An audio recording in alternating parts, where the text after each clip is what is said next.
woe is me, they have seen what I've seen. Yes, my mama didn't let them make change on me. Put change on me. Yeah, woe is me, this is the product of ADD. Apothecary, not for me. I dream naturally.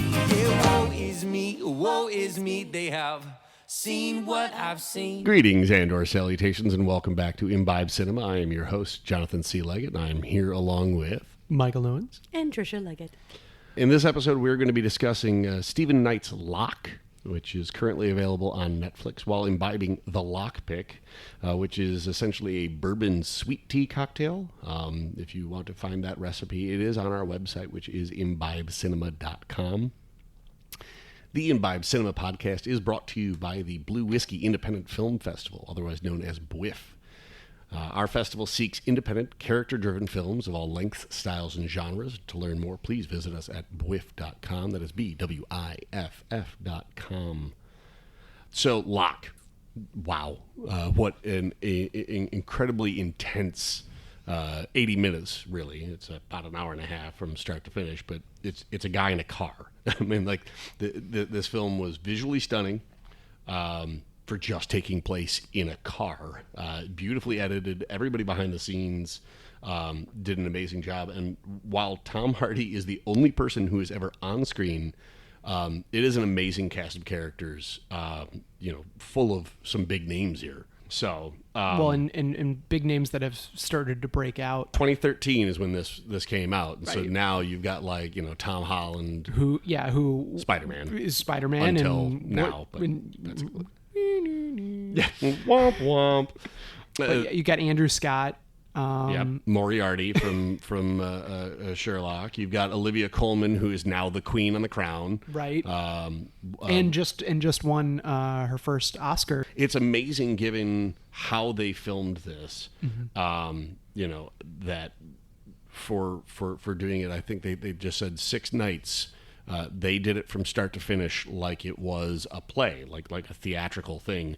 And so Tom was just in a car for 6 days while they did, this over and over, and the entire supporting cast. Yeah, we're in a hotel conference room, just waiting to call Tom and do their bits like that. It's just amazing to think that you'd have that many actors just chilling out for that long. But, well, they did say there was wine, which is nice. You know, if you're going to sign on for that. At least you get to drink while you work, It's the dream. And depending on the character, there were probably a few of them that really wanted to be drinking, given what's going on to their characters. And we will obviously be discussing like the script and the story and all that later. That is actually quite a tasty little tea. The pomegranate kind of gives it this nice little like tartness to it. There'll be a lot of lip smacking tonight. Oh God. I think my ears are bleeding. So sorry. We just saw the behind the scenes, and I really love how they were given props, so they could, because you're just talking into a microphone and you're acting all on the phone, and to have props to play with, that's awesome. Well, it comes through, I feel, in the movie. While you can't see the props that they're handling, it seemed so, like every movie where there's a phone call or whatnot, you're like, okay, yeah, this is, a recorded phone call bit. It doesn't necessarily, it's movie phone call. Yes. It doesn't sound so real. And with this, I felt it was very real. Like when you can't quite hear somebody and there was like, wait, what was that? There's background noise there's going background on. noise. There's all this extra noise that's happening, or mumbling that's happening that you don't typically get. And it felt, I felt like it felt very natural. Yeah. Olivia Coleman is, you really can't call her a mistress, because it's not necessarily like she is, his girlfriend. She's pretty much a stranger to him, but right. She's about to be his baby mama, and so the obviously Tom's character's life is taking an interesting turn, and it is amazing to watch how well Tom Hardy does for being on screen with nobody else, physically in the car with him. to be able to be that compelling, to have that much of an emotional ups and downs and drive and still be a character who's trying to be on his moral right, you know. Yeah, especially when nobody's looking. I mean, you think about how many people are not their best selves when nobody's looking, and here you have somebody who's trying to be their best self. Well, and he says, you know, I haven't been myself lately. I haven't been acting like myself. He says that a lot. When he took that right turn instead of the left at the beginning of the movie, it was like, no, I need to find me again. I need to stop running away from this mistake that I made. That is clearly, I mean, it's snowballed up to a night where he has no choice. Well, he makes the choice. He keeps saying that he doesn't have a choice, but he has made this choice. And it's because of, you know, what you're saying, like, nobody's watching him. Well, we're watching him. Yeah. But nobody's watching him. He could, you know, start lying. He could, you know, dig himself into a bigger hole. But it's interesting to see somebody who's running away from a mistake. It's eating him alive, but now it's like, okay, no, I've committed to this. Whether it's the end of everything for me or not, I'm clearing the air. Right. Yeah, and he does say in the beginning, he's like, you're on a list. He's talking to a list of things he's got to accomplish. In labor. Wait a minute, I'm on a list of things to do tonight. Yes, you're on a list. Tonight you're on a list. Right? Yes, and the fact that he's going through that list and he's going to accomplish everything on that list. And as a viewer trapped in the car with him, basically, it's like, I don't want to go through this list. Why are we going here? I don't want to be here. This is getting really uncomfortable for me. Yeah. And the fact that he doesn't waver, it's like, I'm going to go through this, and no matter how ugly it gets, I've got to get all these things done, and this is what I need to do. Yeah. Speaking of, Tom Hardy, they had said he was the only one they considered for the role. They didn't want anybody else. If he was going to do it, then they would make the movie. Yeah.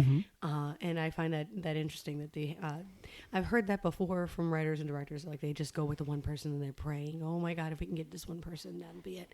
And then the writer-director of the film, Stephen Knight. Stephen Knight, yep. John said that Stephen has done a lot of writing, historically speaking, but not very much in the way of directing. So I find it very interesting when a writer decides to step in and direct. Yeah. In those cases, I kind of think it's probably they have a very specific vision, and they're like, this is the only way it's going to work is if it plays out the way I see it. And it's really nice to see all these other people come on board. We talk about how many big names, maybe not at the time, but now. A lot of great talent attached to this, and you'd think producer side, all those people that came together, cinematography, whatnot, and said, "Oh, I want to be part of this." And as unusual project it is, and how much of it is a very personal project. If the writer and the director are the same person, to me, that seems very personal. Well, in the making of the movie itself, I mean, from a filmmaker's standpoint, the idea of shooting over, what was it, like a week, and every night you're filming the whole movie. As a filmmaker, that's such a cool opportunity to be able to do that. I would think, I mean, what's your take on it from like an acting point of view? Would that attract you to a project? I mean, even if you're not on screen, you get to do, is that something that's enticing? Well, I mean, John's done more film work than I have, but I would think that you'd only usually get, 2 or 3 takes, to do something and to be able to do the same bit from beginning and to do it in order. How often do you get to do it in order where you can go through the series of emotions the way they actually play out on the screen instead of starting from one point and having to go backtrack? But the fact that you get to go, okay, I did it tonight, and then tomorrow, you know what? I'm going to play it different today. Be able to do 6 rounds from beginning to end and be able to play with it. At that point, I think it'd be more fun to go to work. I mean, not just because of the alcohol. Yeah. Well, he wasn't drinking. No, he wasn't driving either. The additional ones were. Well, that's true. Yeah, thankfully they do those kinds of rigs because I swear there's at least 4, possibly 5 instances where there is a police car that either drives past or that like there's an accident on the road and they're showing the accident. And I'm not going to lie that by the 3rd or 4th accident or police, like emergency vehicles, I started to think that he might not make it through the film. like I actually thought that he was going to get sick or something like that, or just not be paying attention to the road and get involved in an accident, and then that would be the end of the movie. There are always those scenes when you're watching a movie or a TV show, anything on screen where you've got people driving and they're like looking, and here you have nobody staring at longingly in the other person's eyes. You have nobody in the passenger seat, so you have no excuse for somebody to be just talking and having a conversation. You're like, look at the road. Oh my God, you're gonna die. And in this instance or situation, as I try to put the two words together, Institution. Yes. You have somebody who is alone in the car, and yet there were times where it was like, oh my God, look at the road. Why are you not looking? You have a book out. You're going to read a book. What are you doing? Well, he's trying to accomplish all the things on his list. I know, but it made me nervous. Yeah, no, and so we were just talking about the fact of how this was shot, and as an actor, you're sitting there going like, oh, I'm going to do it a little bit differently tonight, and what they just had explained was that they roughly had 30 hours worth of footage. They were editing a documentary, and so Justine Wright, who was the editor, I mean, just amazing. Hats off to her, because the unique shots that they have, all these exteriors, all these moments where there's not actually dialogue. I mean, she had 30 hours worth of footage to pull anything she wanted to use in these kind of interlacing shots, but the movement and all the dissolves. Yeah. That I thought was such a cool use of that, where, you have this negative space that you fill with, with an image as you're kind of either passing the time during these between call moments. But just I thought that was so beautiful. And the use of the lights, and those have gotta be, to me, it looks like it's just the light of the highway. It's not, it's not, right. It's not like they rigged a whole highway. And then it's basically, it's not one shot, but it's very limited space. Mm-hmm. And then to have to edit that together, and you've done different nights and the lighting keeps changing and all that, how you do that, how you edit that together where it continuity wise there isn't these weird jumps of light or whatnot, and just it seems so smooth. As an editor, I would be like, it's an 80-minute movie of a guy sitting in one spot. He doesn't even move, really. He's sitting the entire time. How do you make that interesting? As a cinematographer, that's obviously a huge challenge. Yeah. But as an editor, it's like, well, they're looking at all of these static shots. Because I unless I'm totally missed something, other than the beginning of the movie and the end of the movie, where we have these crane shots outside the vehicle. When he's driving, there's no moving camera. I don't remember seeing a camera move. I feel like everything was very stationary for the most part. We might tilt or pan a little bit, but we don't have dolly shots. Right, of course. There's no big these moves across the hood or something like that. No, they didn't do anything like that. It was more like, all right, we're coming at him from directly ahead of him, the camera is on the hood, and then we just have this push in on him. We just zoom. When he's driving, the camera's got the shake to it too. Well, and especially as the story progresses, the shake gets more pronounced. When I can't remember all of the times where because you mentioned the police car going by. Yeah, I couldn't remember there might all be the some times. symbolism, but I do remember with the first two. It's when he's talking to Bethan and he's talking about the traffic, and I have to go the speed limit, I think was one of them, and then you see the police car, if only I could go that fast. Oh, okay, right. And it's every time he's talking to a woman in labor that you hear emergency sounds, whether it be a siren from a cop or it be emergency vehicle, and that I noticed in the beginning, but then I also tried to pay attention to it, and it didn't seem consistent. But I wondered if it was deliberate in the build of intensity, when those and during more dramatic or intense moments, if that was. But I guess I also don't think.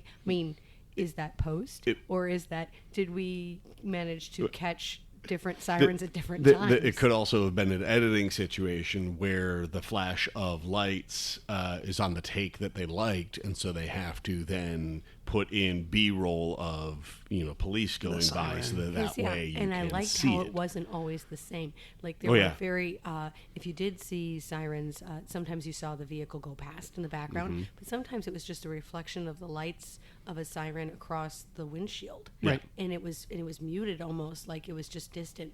And then like John's thinking, oh my God, this highway is a death trap. There's so many. Well, there's all these distractions, and they didn't shy away from any distractions, even for the viewer. We're talking lighting and all of that. And that Yeah. So Harris Zambrlucos, I'm almost positive I'm saying that correct, has actually done like a lot of actually big name films too. He did Jack Ryan's Shadow Recruit. He did Mamma Mia. He's the director of photography for Mamma Mia. A wide range and lots of titles. So I think that this one to him he was 100% on the challenge of lighting a car for 80 minutes. Right. And having it, And come it was out. so It's beautiful, the light in itself, the lights going by in the sea of traffic, and how it reflects on the person in the car, and how it reflects across the car itself. Yep. And that not only does it make you feel like you're part of it, but it also kind of is like this dance, this light dance that goes on. And I mean, that's what happens when you sit in traffic at night. Andrew Scott. Yes. So Moriarty. Sorry, you got interrupted by me. That's what happened. I think we were trying to finish two different thoughts, or I was starting Andrew Scott thought. You're so nice. Go ahead. He plays Donald, and he is essentially the second in command for Locke's job. Right. And he's a drunk, and it pisses off Tom Hardy's character Ivan quite a lot to know that he's a drunk, especially on like what ends up being the biggest night of his career. Sure. And again, we'll get to the storyline per se later. But it's like if he knows he's a drunk, you're going to put this kind of pressure on this guy. Yeah. That's going to drive him to drink. Yes. I mean, How many ciders have you had? What? Why would you even? And I hear it in your voice. Well, yeah, you. and I do love that it's ciders. Oh yeah, Ciders. Yeah. It's not like he's It's hard not ciders. vodka. Yeah, no, but even then, Andrew Scott in Oh, his he's amazing. just absolute amazingness can pull off somebody who does not like being accused of drinking, and then immediately then- fesses up to it anyway, And then goes at a full run. at a full run. I'm going to go run now. Yeah, I'm going to go run. And then Ben Daniels, who was in Rogue One, The Exorcist, he played Gareth, which was the boss. Yeah, you've got your main guy who has now decided he's not coming in tomorrow. Did it ever say like where we are, like where this project is taking place, like where he lives, where he's going? Well, he's going to London. He's Yeah. going to London, but like where the project is actually taking place. It's an hour and a half half outside of London. Okay. That's, enough. That's all you need to know. Right, but it's a very big project, and I think there's like one thing we've learned about concrete and how important it is to foundations to building. Yes. Yes. And Lots of detail there. So he is laying concrete. That is his job. He is the foreman to lay concrete, and he is doing it for what ends up being the largest pour in Britain outside of military and Shoot, what was the other thing? There's But military contracts and something else. It's like repeated like yeah, multiple times. a couple times for sad mod reason I can't remember. But so the head company that is building their new headquarters or whatever in London is from Chicago, and so are we. So fuck Chicago. just people in Chicago are so upset about everything. Oh Yeah. my God. Chicago's losing their shit. yeah, mostly the taxes. And anyway, fuck Chicago. It's a whole other topic. Yeah. For this movie, the hook for me was you have this construction site and it's almost kind of silent in the very beginning, and then it just kind of creeps in this construction noise, the vehicles and whatnot, and because we're far away, and then we're seeing like him walking to the vehicle, and we're hearing his feet, and you don't even see his face, and then he gets in. I did enjoy the gratuitous BMW steering wheel shot, which Yes. I was like, oh, is that a BMW you're driving? Oh, he's clearly got some money. Do you think that they're a sponsor? Perhaps. You really don't even, you don't know what's going on, even when he makes the most important decision of the movie, which is to go right Instead of versus left. left. You don't know the significance of that until way later. Until technically, I would almost say you probably would even forget about that moment until you were to maybe watch it again and go, oh, there's a lot of gravity. There's a lot. Yeah. There's a lot riding on that when, the truck behind him is laying on the horn like move. Yeah.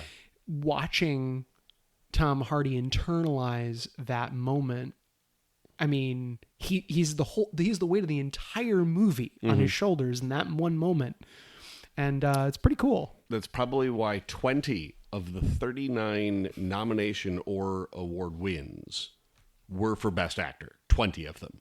That makes sense. He didn't even have a volleyball. No volleyball. Nothing. He had an onboard dash, display. And the spirit of his father in the back seat, which we will Yes. probably talk about more in the next. Ad nauseum. Yes.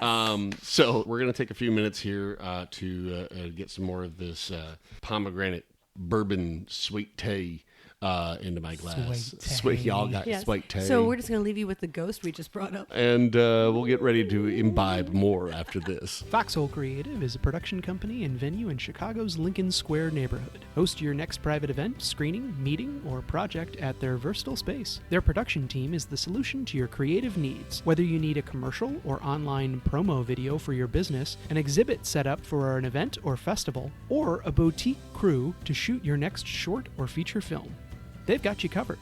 Step into their sound booth for the perfect voiceover recording and work with them for all your post-production needs. Learn more at thefoxhole.com. You're listening to Imbibe Cinema once again. I am Jonathan C. Leggett, and I am here along with... Michael Noens. Tricia Legat. And we are discussing Locke. Are you enjoying this episode? Please subscribe or follow us on your favorite podcast provider to get new episodes as soon as they become available, which is every fortnight. Rate and leave us a review to help us reach that larger audience. And you can also follow us on the Facebook and Twitter. Tricia wants me to call out that the cocktail that we are drinking is called the Locke Pick. And it's a very good decision to have gone with a Locke pick, because the other option that I had originally come up with for our cocktail would have been a cement mixer, which is just curdling, dairy in hard alcohol. And the two of them did not look as amused as I was about joking it. So this was a much more rational drink. We like bourbon here, obviously. So I mean, we could have just chugged it and then hit record. and then just had the three of us ralphing in the background. Listeners, you're welcome. Yeah, we did this for you. So we actually obviously waxed a lot of poetics about the cast, the crew, but I think we really do need to dive into the script itself. Yes, everything on this project was stellar, from behind the scenes to in front of the scenes, all that jazz. But to me, like, the thing that makes this movie, the backbone that really sells it, is the script. I mean, this story is very intense, and there are so many parts of it that I'm so excited we get to discuss. So Yeah, I'm sorry. I do love that they count this as a thriller. Which to me seems a little off, because while it is a suspense thriller, there is obviously, you're watching this person's life essentially just turn to the worst version of itself, really. But I wouldn't count this as a thriller in the sense that it's not like there's scare, No, but you and do it's feel, such a I weird think, genre. I think because the material is very heavy, and it is very intense, and it builds and builds and builds, and the longer you are as a viewer watching this man in the car and there's nowhere else, there's that feeling of being trapped. Yeah. That feeling of claustrophobia in the car with him, and that idea of, like, I know I tensed up as I was watching it. Oh, yeah. I got more and more tense watching it. So to give enough preface, obviously we've discussed the fact that he is married, has a child or children who are Two pretty boys, much I think. two boys who are old enough At least one of them's old enough to be watching the soccer game and having a grand old time. The other sounds like they are younger in the sense that when stuff really turns south at the home front, he is apparently just off crying somewhere. And Tom's character, while he is away on business, does not fall in love with this person. This is just like a moment of alcoholic weakness. He takes not pity on her, but he feels sorry for her because she is an older woman who is alone and seems so lonely. They had a rapport going. They were work people. Yeah, she was the secretary. Secretary, and they had just done a successful pour. He has a momentary lapse of judgment, a momentary weakness due to alcohol, and I think that the job is over. He's never going to see this person again. He probably is acting a little bit more differently around his wife, but to a degree, it's not like this will always haunt him, irregardless. But it's not going to haunt, like, at least for those first couple of months, it's haunting him internally. That it happened, but he doesn't have to worry about this ever. And then all of a sudden he gets the call that she is pregnant and that she is intending on keeping the child. Right. And immediately, like, he's even more boned because he himself is a child of a father a loser father. A father who disappeared, who wasn't there, and then showed up when he was like 30. Yeah. And was just a sad, embarrassing person. What was the word he used? Pathetic. Yes. A pathetic person, and how him not having a father who would own him in a way, and then having the man show up thinking it was better to show up once he was an adult and kind of be this person awful person. And so this haunts him, that part of the motivation for him is to not be like his father, to not end up going down that road, because it's so tempting to just, this is not my problem. Yeah. Right. And just let it go at that. It's almost the easier route is the way that the movie paints it to be. Like, you could just, but because, and I think from a writing standpoint, in establishing the background of this character, we talked a little bit about, You're on a List Tonight. Yeah. They talk about how he's so good at his job. And you see that the way that he actually handles human beings in this evening is it's like, no, this is the decision I've made, and I'm sticking to it. Yes. Right. And I'm going to see it through regardless. And this is how he works too. His boss is, again, the added bonus is not only is this woman's water just broken prematurely, and now he's, but this is literally the eve of the largest pour of cement, and he has to tell his second in command, guess what, you're now in charge of this.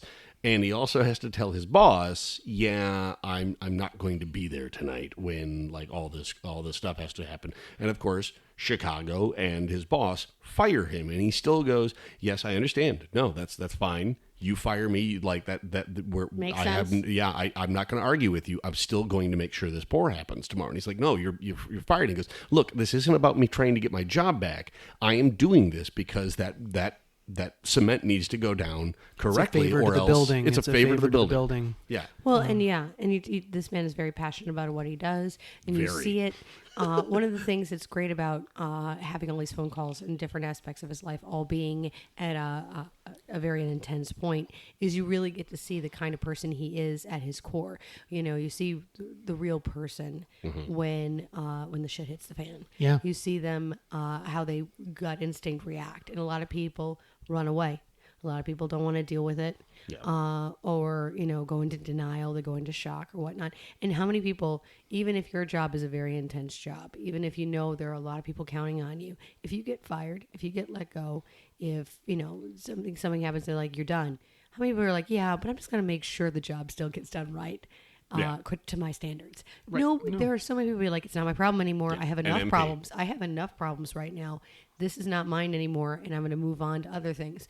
But no, he has to finish this. He started it. He's got to finish it, and he doesn't want to leave. You can tell he cares about the people he works with, and especially Donald. Yeah. Yes. and as much as he is annoyed by him. But he's like, no, I'm going to get him through this. I'm going to set him up for success in a way. I'm going to make sure that this doesn't go sideways on all the people that depend on me and have depended on me. I'm not going to leave everybody in a lurch. Yeah, or this building, because Right. if anything goes wrong with the poor, the building can collapse. There's all sorts of it's other long things. term. There's a point where they refer to, like, if things don't go right. Yeah. I mean, you're talking about like millions in losses. Yeah. Or hundreds of millions. Yeah. In losses. Donald's like, what about this C5? And he's like, no, it's C6. Six, And he's yeah. like, well, the balance of this one is C5. And he's like, no, it needs to be C6. If What does you- it say on yeah, what every does it piece say of on it? paper? What does it say here? Yeah. Yeah. The level of like integrity that he has. There's this one moment upon, maybe a second or third viewing that I heard. I felt like I heard for the first time, and it's almost like a throwaway moment when he's on the phone with Gareth. And I think it's That's right his boss. after, yeah. I think it's right after he's firing him, and he's like, "I'm sorry, I know, I don't want to do this on the phone." All of a sudden, it's like you see him be a person, even though he's so furious with him. Yeah.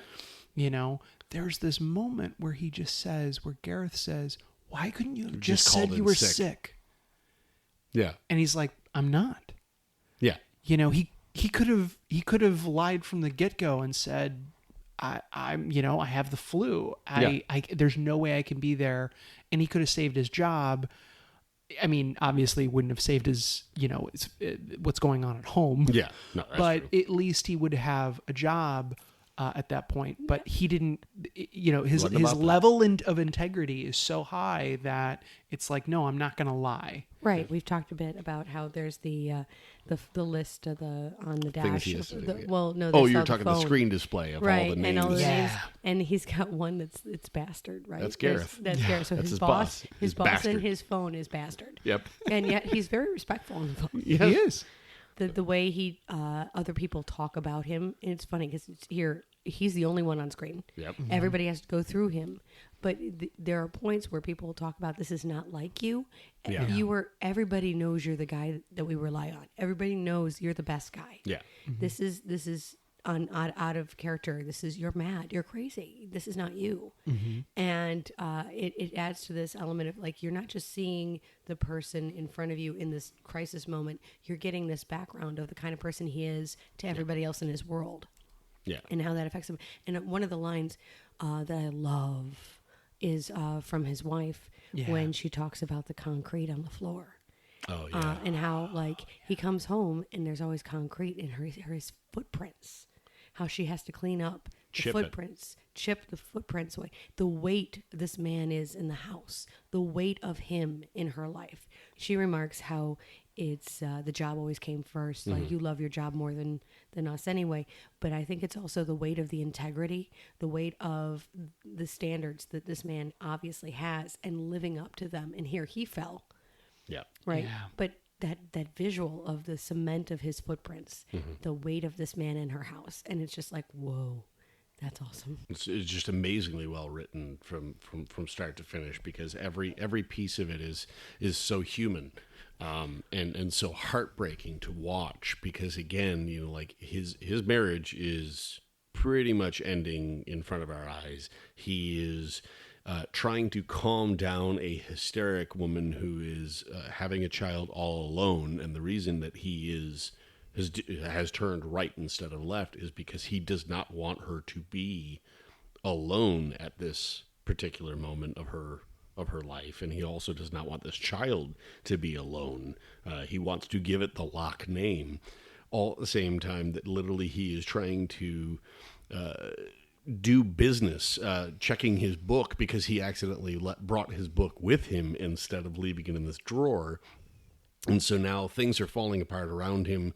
There's a whole situation with Rebar where he has to send Donald to run, drunkenly run to go find some workers that he knows who will be getting off of work in the next 30 minutes. And if he can't run there fast enough, they miss won't him. be able to get the rebar done overnight until the port. And- like there's so many things that just keep going wrong. And he keeps his Rolling with cool it. Yes. really throughout the whole thing, and that shows, time of crisis, This is the kind of guy Man, he is. He's just this, he approaches a crisis situation with this calm demeanor, even though the world is, might be falling apart. He's dealing with crisis not only professionally, he's dealing with personal crisis at the same time. How many people have to deal with that happening at the same moment?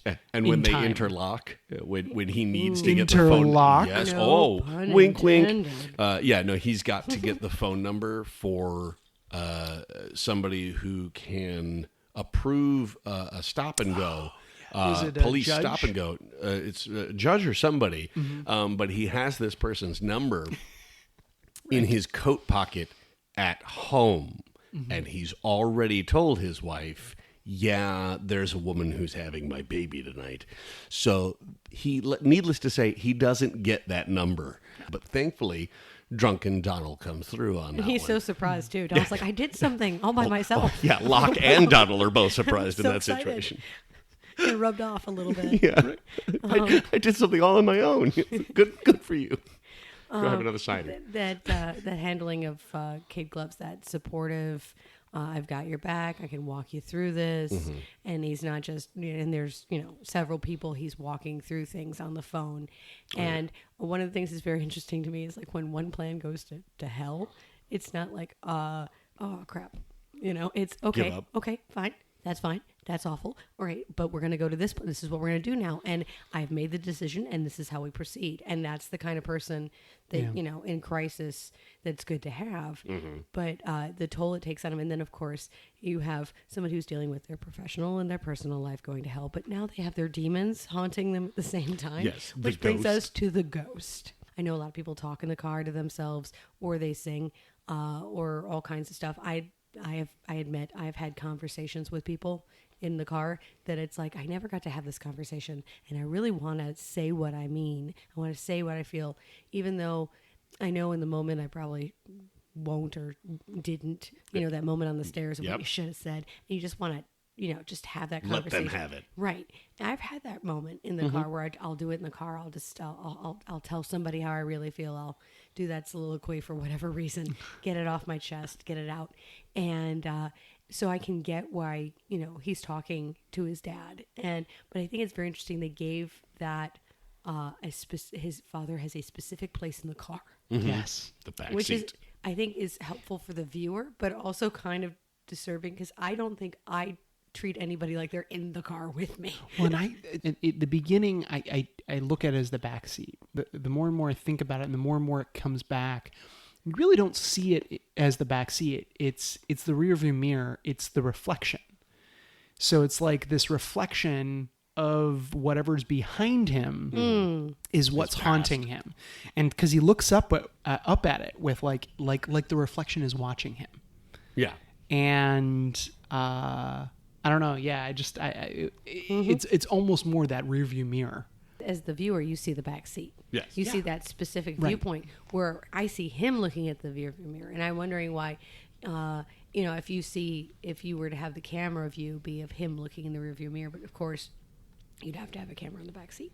Yeah, that's true. To see his eyes looking at it. And then people maybe might get some misunderstanding there on who he's talking to. Yeah. To give it a focal point. Thankfully, it doesn't talk back to him. Right. Or does it? Watch the film. Watch the film. Also, listen for the fantastic musical break at the end of the movie where everyone breaks out in song. It's like La La Old Land, Yeller. but at night. Yeah. But at night? So, no. Okay, so here's the thing Is that that a I really, quote for really, the really, movie? my favorite part, I'm going to say one of my favorite parts, but him being all alone in the car, that intensity of that, to me, it was like when you have to go through these moments where you're dealing with things and nobody else really sees your point of view. It's being in the car by himself is almost like being inside his head. It's that here we can communicate with all these people. You can talk to everybody on the phone. You can get a hold of everybody here to solve this problem remotely on the road, sort of on a level, right? How far we've come in the last 20 years. Yeah.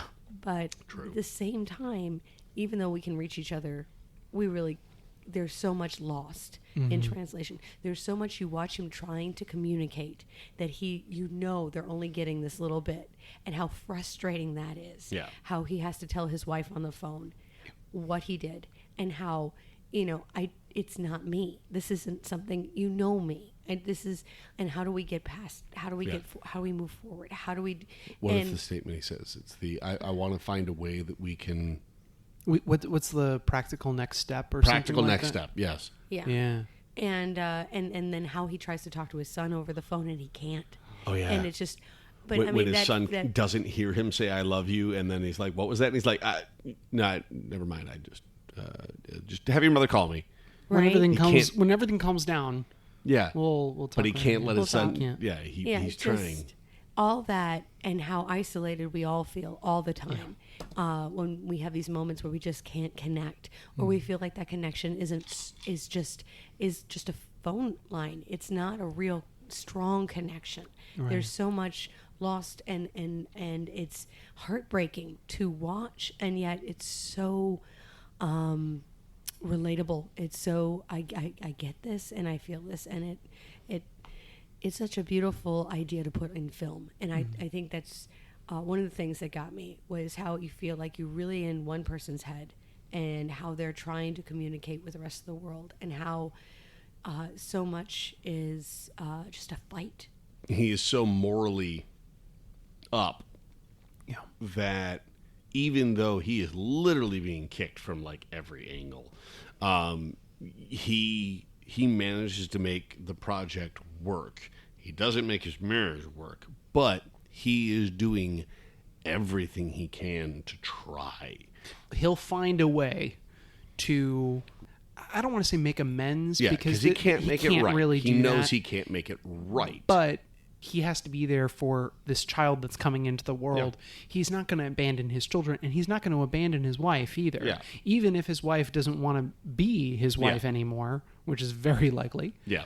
I don't think he could walk away from that. He No. would still. And thankfully, his sons want to ignore the entire thing. They they even call him and they're like, whatever it is that is going on, we could find a way to just be normal again. Just let everything, we'll just ignore everything happen. That's what kids want. Well, of course, that's what all kids want. Yeah. They like to say that a lot in the behind the scenes. This man is the everyman. Ivan is such an everyman, and I must be a cynic because I did not see an everyman. I see somebody we all aspire to be in difficult circumstances. I mean, I just don't think there are that many people with that much integrity in the world that you could consider him an everyman. I think everybody likes to think that is them, that they are that they are not morally bankrupt. Maybe the thought is, because I totally agree, the way that he handles this, I don't know a single individual that would handle crisis like that.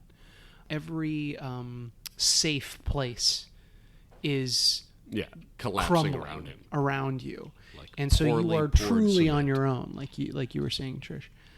Before he decides that left or right, that's where it's like, oh, he's just an everyman. This is a different level of reacting while in a crisis. This is, I'm the safe place. Yeah, I'm gonna help you through this. It's okay. Calm Although down. it's fine. It's gonna be fine. It's but he gonna does be good. that when he's on the phone with people, and as soon as he is hung up, he starts wigging out in his car because if he's losing it on anybody, it's his dead father. There's at least one, possibly two instances where he probably should turn around when he realizes that the binder that has everything that Donald needs to get this done right is sitting next to him in the car.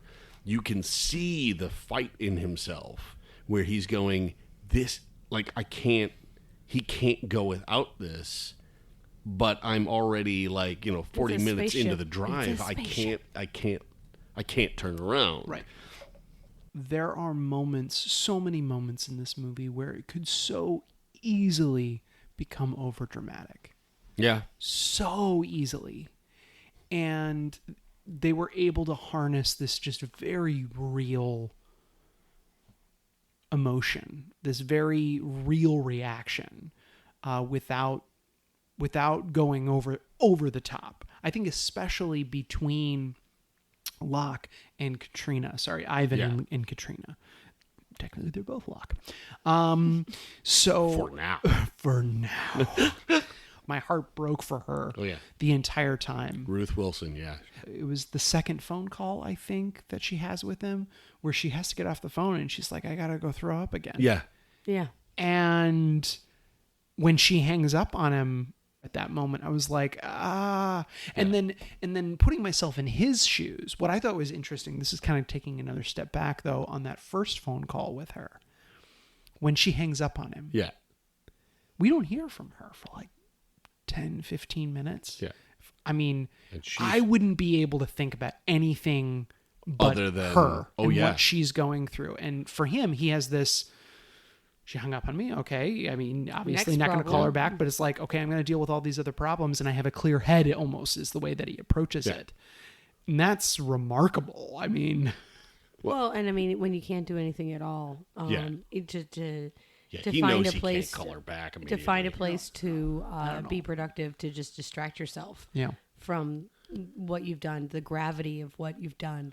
It might not have actually hit yet. There's that shock level. Then his next thing is, okay, what's the next practical step? Where do we go from here? What's the next step? Because that's how he works. Right, it's like, but also we're not I've ready known for that. this all along, and it's Right. like, whoa! I just got dropped this knowledge information. right now. Right. Let me She's not ready for I that. haven't had processed it. I have to process this. Yeah. He's had time to process this. Right, and she has not. My favorite line in the movie is actually one of Ruth Wilson's lines, and he keeps saying, it was only once. It was only once. It was Yes. the one time. Repeats it multiple times in a variety of different ways. Yeah. My favorite line in the movie by her, and the way that she delivers it, is so fantastic. The difference between never and once is the whole world. The difference Yep. between never and once is the difference between good and bad. Fantastic line. Oh, yeah. And you watch this guy that, it seems like as we're even discussing, we're like, he's a good guy. Like, we see Does the good everything in him. he can to be good. This line was, no, he's the bad guy in this. So remember that, so it's like this teetering between good and bad throughout the whole movie. And it's like how you feel about this protagonist. Yeah. This film got a 90% ranking on Rotten Tomatoes, so it is pretty well liked. Yes. So Cinnamomole, sorry, let's try that again. Cinnamole. Oh. Sounds like cinnamon mole. Right? I'm thinking Cinnabon. Yep. I'm already at the mall. What is Cinnabon doing rating films? Here was the Rotten review summary. What should be a gripping narrative is uninteresting to the point of tedium. Wow. Well, maybe they don't care about their job or their wife, so it's just not relevant. Yeah. they work at Cinnabon, and they don't really. They don't commute, so. Yeah, they don't have an hour and a half commute. Examiner.com said, despite a fantastic performance from Tom Hardy, Locke makes for a rather flat single-location flick due to its suffering from a lack of Explosions. Locations. engaging material. What? I'm sorry. They like Michael Bay. You can totally tell. Lack big- of big- explosions. I need 9 cameras at all times.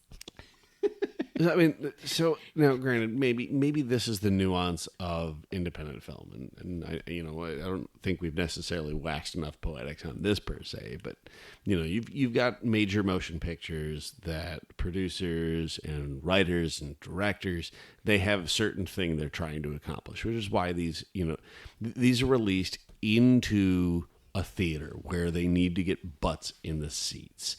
Independent films are writers, directors, actors, rite of passage. They're ways for people to explore things that you can't do in a mainstream theatrical release. And so this is a nuanced film about a guy in a car. I'm sorry that the single location upset you, but it's Well, a no. single location. No. I just recommend them. What's that phone booth movie? They could watch that after this. They'll love it. So, the final one, I mean, it wouldn't be an Imbibe Cinema episode if I didn't read a Chicago Reader trash Jesus review. God, what is going on with Chicago Reader? So, I used to think they were. I'm going to quote this exactly. The conceit is riveting at first because Knight forgoes any backstory or exposition. Though, as the foreman's plight becomes clear, the tension quickly dissipates. Dissipates? I mean, don't get me wrong. We even pointed out the fact that there is no exposition. We literally just see left turn, right turn. That is as much information as we get before this entire drive starts. But does he mean the conceit is riveting, or is it the concept is riveting? I think that snooty people are funny.